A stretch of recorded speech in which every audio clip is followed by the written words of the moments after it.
You can look at, now the five forces model pertain to an industry, to a company.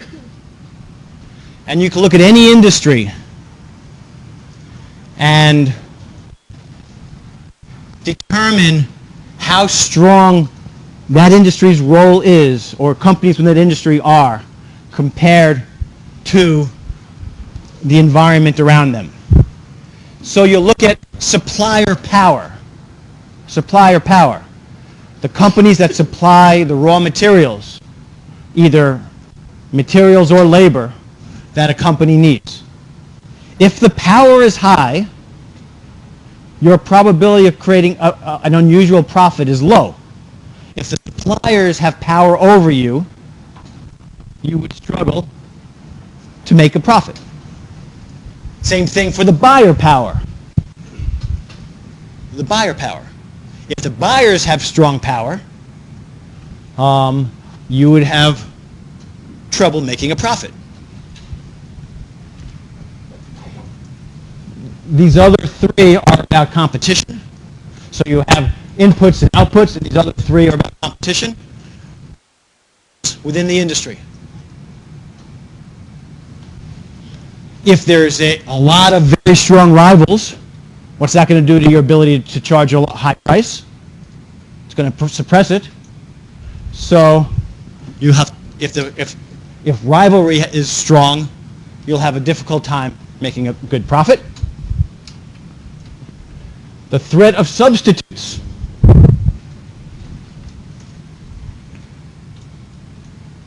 Can somebody identify a different product that's similar sort of to your product in some way, so they don't need your product?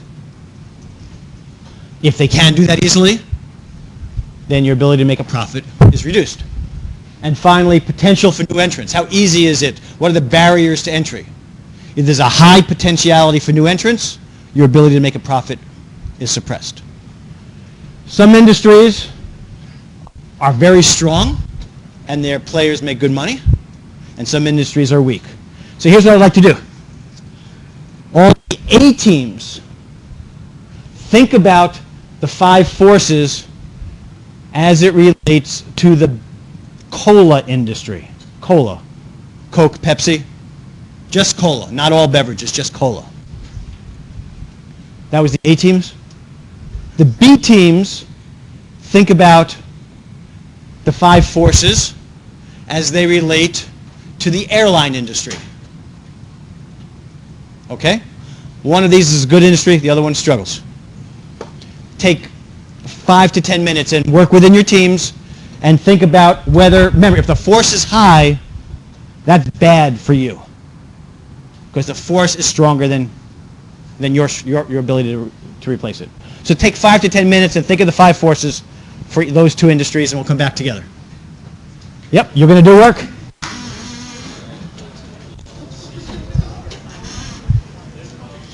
So we can't stop during this?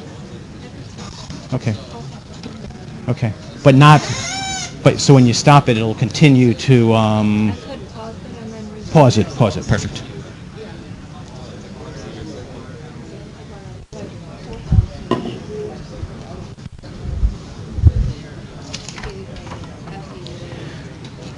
Yunji? Melanie?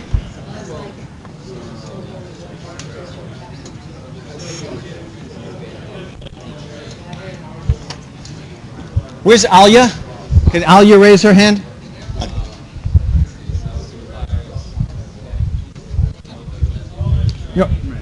No problem at all. You opened up a little can of worms. I got 3 or 4 others who wanted to switch into this class. I didn't even know that. Yeah, no. So maybe it had nothing to do with you. Yeah. No, I said no to everyone else, just so you know. Okay. So you're the only one Okay. I let switch. Okay? You go. I didn't tell anyone. Okay. Like that. Okay. No problems. No, you didn't do anything.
Each team, when you're done working on your 5 forces, come up here, choose one force, and write high, medium, and low, and be ready to support it.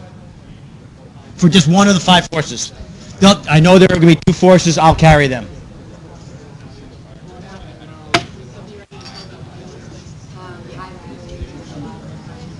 You guys are done already? You're the fastest team ever.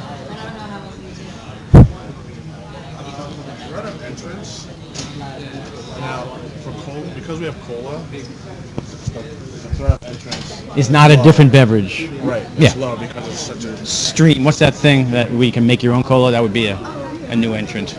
That's somewhat of a threat, by the way. But it is probably whatever you think. Put your team number down also, so we know. Yeah, A doesn't matter. We know that everyone for cola is A, and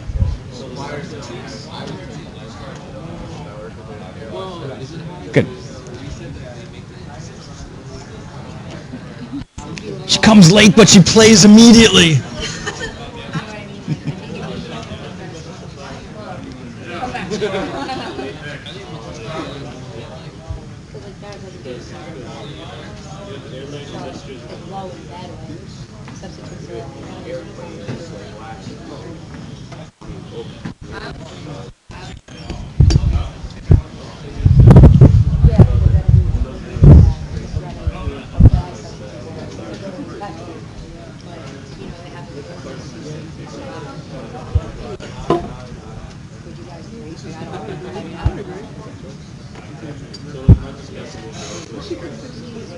You can only do one. Oh, I thought you did one. Okay. You got great energy. Every class needs one of you.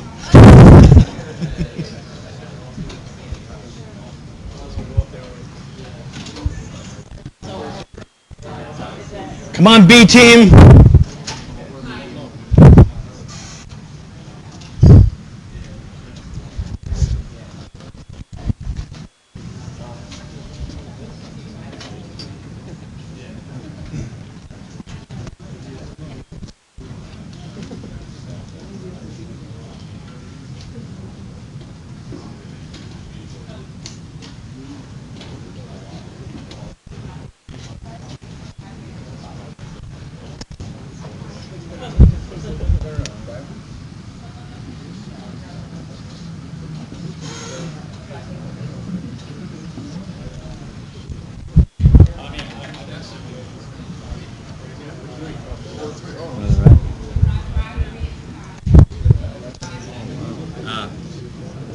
Oh, I'm sorry, were you doing this one?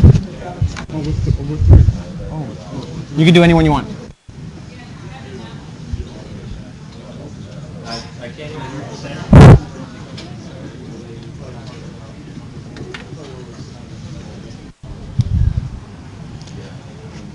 I just did the 2 that nobody else wanted to do. You disagree with me, by the way. I could be wrong.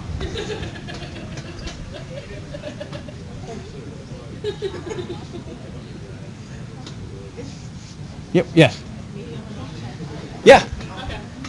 Yeah, it's fine. Okay, let's do, which one do we want to do first? Cola or airlines? Cola it is. I did Supplier Power, and I say Supplier Power is very low. We don't know what's in cola, but we're pretty sure it's basic raw materials and some chemicals, right? It's probably some cinnamon. I taste a little cinnamon in Coke. Maybe a lot of high fructose corn syrup. They have no power. These are commodity products that get combined in some magic formula to make people want to buy them. So there's very low power for these suppliers. Buyer. Who did the buyers? Team 8. Buyer power is high because it's very easy for you to use another product. So like technical $4. Okay. How many agree that it would be high? Well, your team agrees.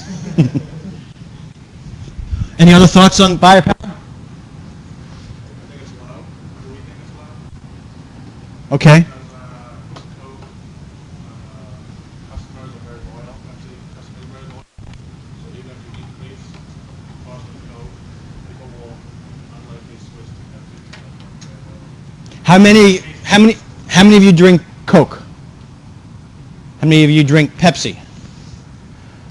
For those of you who drink Coke, if you had to pay 25 cents more for a Coke than for a Pepsi, would you stick with your Coke? No. It's tough to ask younger people. That 25 cents makes a difference. So, I think it might be medium. I think there's a lot of brand loyalty, that people think they like one more than the other. But I do think that you can switch between the two. On the other hand, you're probably not going to go to RC, right? It's limited to 2. So in that respect, you have the buyer power is pretty low because it's just 2 choices anyway, right? They don't have 20 different choices; they have 2. So because there are only 2 choices, it's probably that depresses it. It's not a bad business if you can get 40% of the market. Rivalry.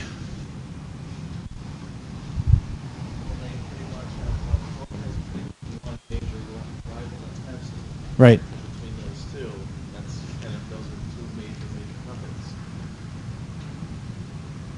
I think it's a threat because they can compete for contracts. Even if in the grocery store people have a preference. If you go to, we use the example of like a sporting event or a fast food restaurant, all of a sudden your rival might take that location and have it sort of monopolized, and then What did Pepsi do in the 1980s? Say again? They did that for marketing, but they bought Taco Bell and bought a series of fast food companies, en masse. And then they sold them. But they bought it so they could establish their brand in those fast food companies, because it's very hard for Taco Bell to switch from Pepsi to Coke. It would be a very difficult switch. So they bought them, they established, and then they sold. I think that rivalry is very similar to buyer power. There's a huge rivalry between 2 companies, but it's just 2 companies. Again, they own the market, so it gives them a chance to do pretty well at 40% each, or 45, 35. Threat of entrance. This. Been drinking? I get pickups every day. Okay. Threat of entrance?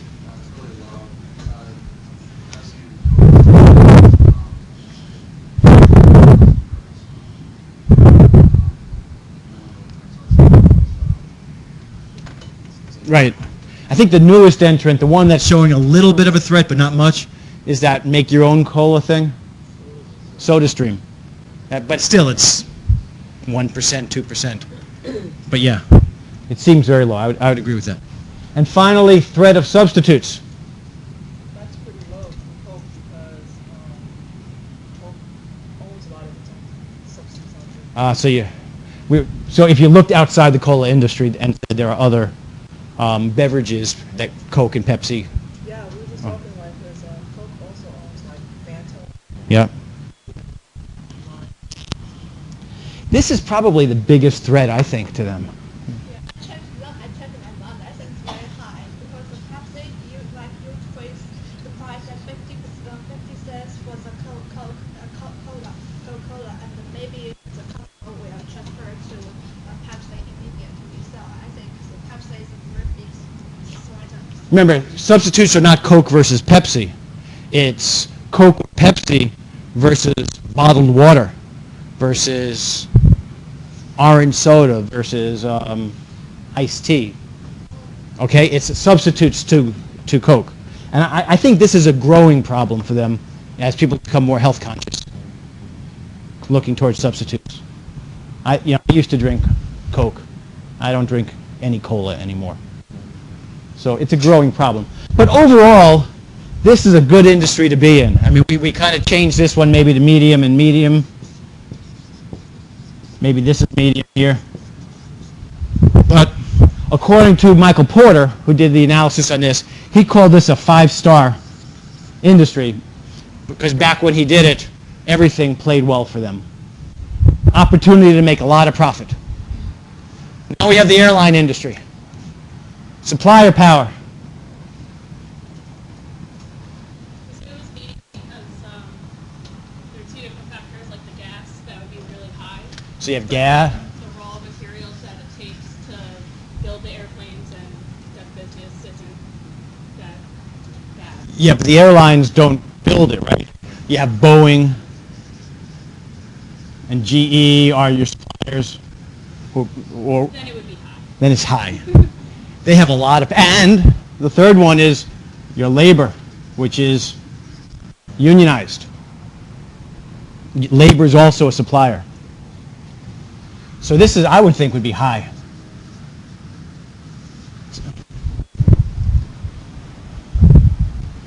Buyer power. We said high because they did be very high revenue, but also multiple outlets to buy it. Right. More of its price line that will also use the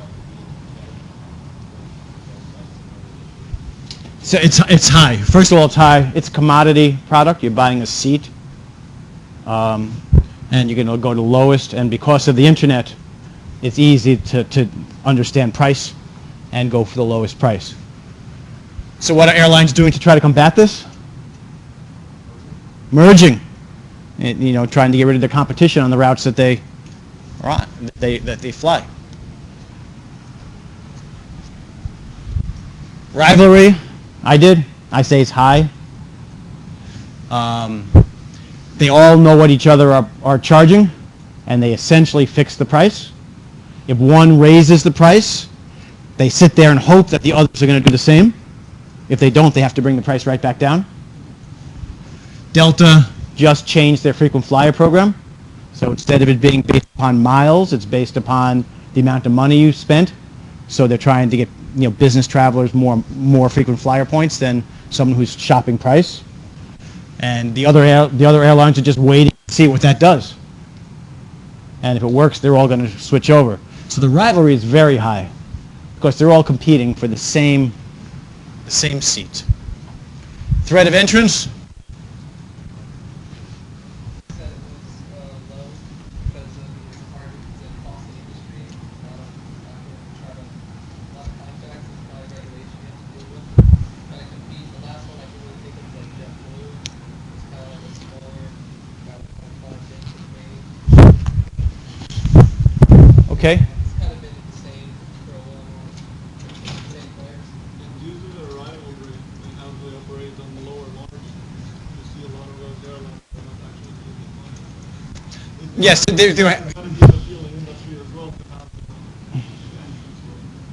a couple of things on the threat of entrance. It is relatively low. I think it's relatively low mainly because there's no money to be made, so why bother? But it's also, it's not as hard as you think to start an airline. You don't have to buy the planes. None of these airlines own their own planes. They all lease them back from GE. It's because they don't make money, GE makes money, so GE gets the tax breaks for leasing them. So You can start an airline relatively easily, but there are very few models that start up and make money. Maybe Ryanair over in Europe, there are a couple, but it's a little tough. So I would stick with low. And then threat of substitutes. Who did that? Yeah, you said it was high. You stated that you have so many options on which airline to choose. Also, like traveling, you can choose a lot of different ways to travel. You can car, bus, train. The price competition is so high that it's a Okay. Remember when threat of substitutes, so it's not other airlines you're looking at. It's, it's taking a boat, taking a car, not going on the trip. That would be substitutes. Other substitutes nowadays are video conferencing for business travelers. That's a substitute to airline travel.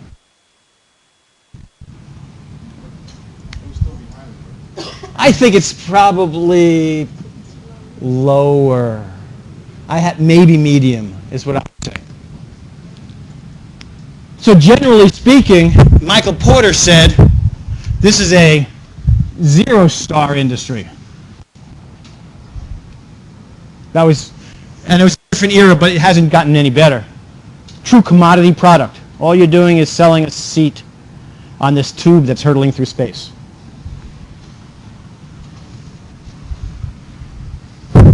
So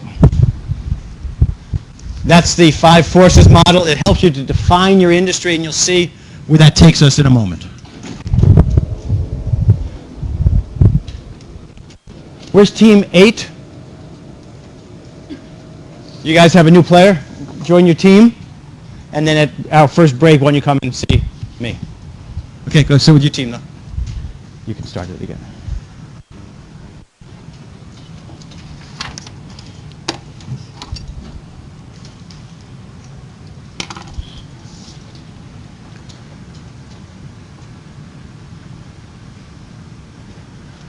So